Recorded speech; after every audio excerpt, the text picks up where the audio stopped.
Hello Cancer, Sun, Moon, Rising, and Venus signs. Kamusta kayo? Sana po'y nasa mabuti kayong kalagayan. Welcome back po sa Star Tarot. Kung bago kayo rito, welcome din kayo. Thank you for your support. I truly appreciate it. God bless you all, Cancer.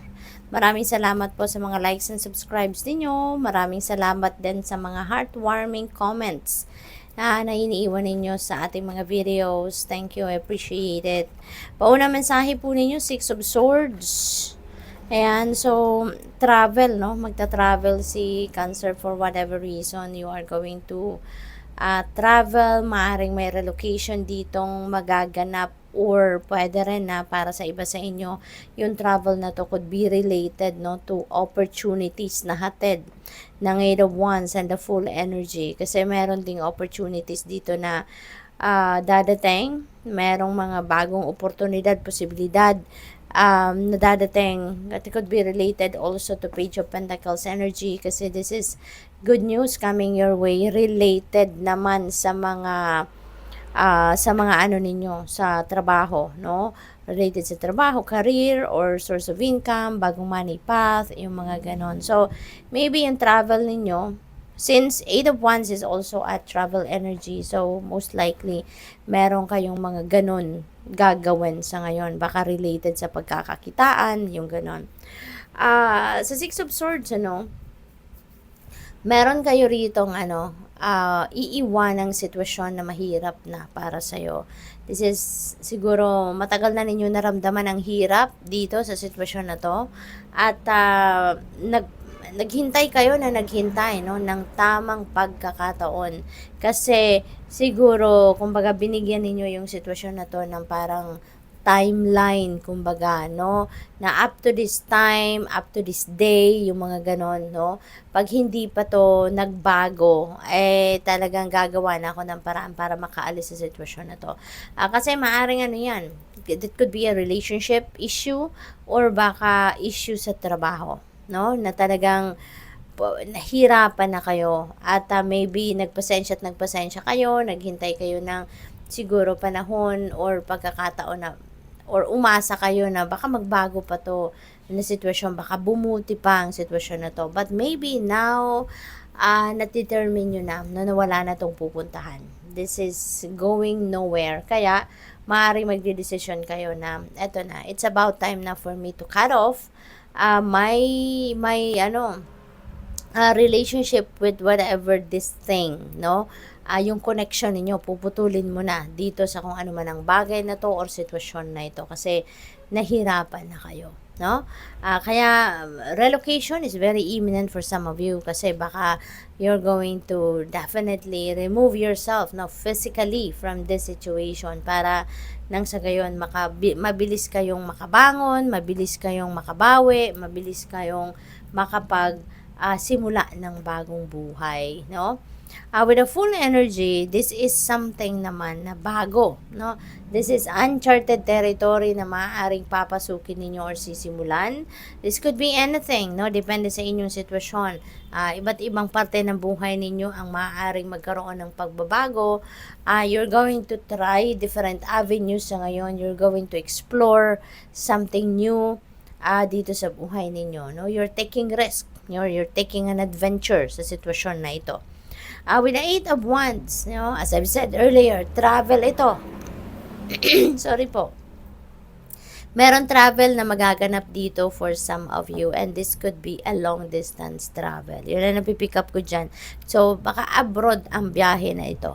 No, for whatever reason, baka yung offer dito is magtrabaho sa ibang bansa, baka yung offer dito is mamasyal or baka mag-aral sa malayong lugar sa ibang bansa, pwedeng ganun. Or baka job opportunity, no? Or migration, maaring ganun ang sitwasyon. So, for whatever reason, kayo ay maaring mag-travel talaga, no? Around this time.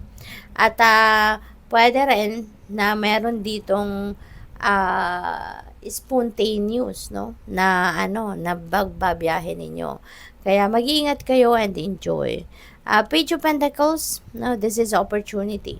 na related sa inyong pagkakaperahan, related sa inyong money, career, and finances, related sa siguro negosyo, baka nagba-buy and sell kayo ng property, maaring ganon. Kasi meron ditong mga contracts na pwede kayong pirmahan, no? Baka deed of sale, maaring ganon.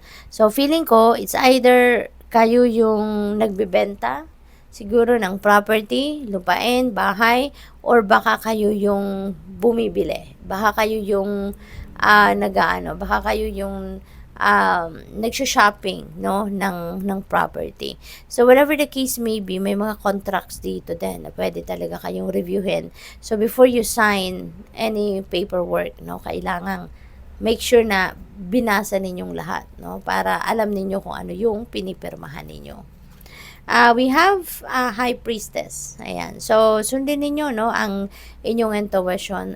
A high priestess is about intuition, it's about dreams, about divine guidance. Kaya, parang heads up lang ito sa inyo na huwag kayong mag-alala, Cancer, no? Huwag kayong mag-worry about transactions or about anything. Ang importante, makikinig kayo sa gabayan ng Panginoon sa iyo kasi binibigyan kanya ng guidance, no, through intuitive messages. Kaya importanteng makikinig kayo, no, sa inyong intuition.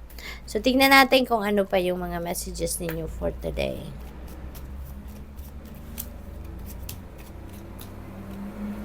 Tough and trying times, and tough times ahead. Think long term and make decisions accordingly. Avoid negative people at all costs. Ayan. So, talaga, try to avoid negative thinking people. No? Malalaman mo naman, mararamdaman mo na yan if the person is negative. Kasi, una-una, maririnig ninyo yan, no? Sa boses pa lang niya, sa pag-carry pa lang niya ng kanyang sarili, makikita mo, no, lalo-lalo na sa pananalita, mapapansin mo kung gaano ka-negatibo ang isang tao. Kaya, as much as possible, try to avoid those kind of people because it's not going to leave you or give you a positive vibe, 'di ba? At hindi makakatulong, no? Kung negatibo ang mga nandiyan sa paligid ninyo, it will just attract more negative energies surrounding you that eventually might affect you, 'di ba? Kaya as much as possible, paligiran ninyo yung sarili ninyo ng mga positive thinking people, happy people, yung mga ganon, para positibo na yung energy na lalapit din sa iyo. Sabi rin dito, no, tough times ahead. Kaya maaari pa ninyo itong mabago na sitwasyon na yan. So, hindi pa naman nangyayari ang mga bagay na yan. Hindi nyo pa nararanasan yung mga tough times na yan. Kaya, meron pa kayong magagawa, no? Para mabago ang sitwasyon na yan. Okay? At ma-avoid ninyo. So, we have reflection. Ayan, friendships in your life may come to an end. Others could blossom and become stronger. So, meron dito mga friendships kayo na maaring matapos na kasi maaring tatapusin nyo na to because maybe madidiscover ninyo ngayon, no, na merong mga hindi magagandang ginawa or sinasabi siguro ang mga kaibigan nyo na to, or mafe-figure out ninyo na hindi pala ito, hindi dependable, hindi sincere mga taong ito sa'yo. So, baka nyo pa ikikip ang mga taong ganun, 'di ba? You deserve better. Kaya maaring ngayon madidiscover ninyo na hindi ito ang mga klaseng tao na dapat nandiyan sa buhay ninyo. Kaya maybe you are going to cut the cords, no, from them. Meron din kayong mga kaibigan sa ngayon na marirealize ninyo na ito yung tunay na kaibigan. Ito yung kahit ano man ang inyong sitwasyon, masaya ka man, or naghihirap ka man, may problema ka man, or excited ka man, nandiyan sila, or handa silang dumamay sa iyo, handa silang makipagsaya sa iyo, handa silang dumamay sa mga failures ninyo, 'di ba? Yung mga so yun ang mas maa-appreciate ninyong mga kaibigan sa ngayon. We have achievement, enjoy the limelight, you've earned it, although on the family front, someone's health could cause some secret worries and sleepless nights. Ayan, so, meron kayong pinag-worry, no? So, siguro meron kayong kamag-anak or meron kayong kapamilya na nararamdaman ninyo yung physical burden, no, na nararamdaman. Baka merong mga physical ailments na nararamdaman at na nararamdaman nyo din yun, no? Kaya even though hindi siguro nagsasabi sa'yo, no, yung kapamilya ninyo ito na meron siyang sakit or meron siyang pinagdadaanan, pero ramdam mo, no? Maramdam mo siguro na may ganun siyang sitwasyon.